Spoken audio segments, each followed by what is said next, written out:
السلام علیکم ورحمۃ اللہ وبرکاتہ۔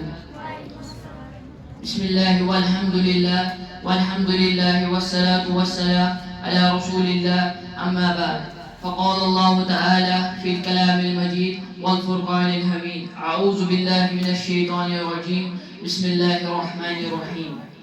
وَكَذَا رَبُّكَ عَلَىٰ تَعْبُدُوا إِلَّا إِيَّاهُ وَبِالْوَالِدَيْنِ إِحْسَانًا۔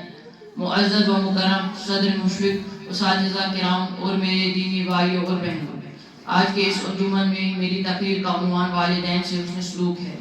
اللہ رب العزت نے انسانوں کو مختلف رشتوں میں پیدا کیا ہے۔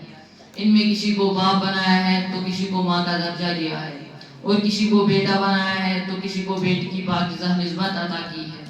غرض رشتے بنا کے اللہ تعالیٰ نے ان سب کے حقوق مقرر فرما دیے۔ ان حقوق میں سے ہر ایک کا حق ادا کرنا ضروری ہے، لیکن والدین کے حق کو اللہ رب العزت نے قرآن کریم میں اپنی بندگی و اطاعت کے فوراً بعد ذکر فرمایا۔ یہ اس بات کی طرف اشارہ ہے کہ رشتوں میں سب سے زیادہ حق والدین کا ہے۔ اللہ تعالیٰ فرماتے ہیں وَقَضَىٰ رَبُّكَ أَلَّا تَعْبُدُوا إِلَّا إِيَّاهُ وَبِالْوَالِدَيْنِ إِحْسَانًا۔ اس آیت کا معنی ہے اور تیرے رب نے یہ حکم دیا ہے کہ اس کے سوا کسی کی عبادت مت کرو اور اپنے ماں باپ سے حسن سلوک سے پیش آؤ۔ اس آیت کریم میں اللہ سبحانہ و تعالی نے سب سے پہلے اپنی بندگی و اطاعت کا حکم ارشاد فرمایا ہے کہ میرے علاوہ کسی اور کی عبادت ہرگز مت کرنا۔ اس کے بعد فرمایا ہے کہ والدین سے حسن سلوک سے پیش آؤ۔ اولاد کو یہ سوچنا چاہیے کہ والدین نے نہ صرف میرے وجود کا سبب بنے ہیں بلکہ آج میں جو کچھ بھی ہوں انہی کی برکت سے ہوں۔ والدین ہی ہے جو اولاد کی خاطر نہ صرف ہر طرح کی تکلیف، دکھ، مشقت کو برداشت کرتے ہیں بلکہ بسا اوقات اپنے آرام و راحت، اپنی خوشی و خواہشوں کو بھی اولاد کی خاطر قربان کر دیتے ہیں۔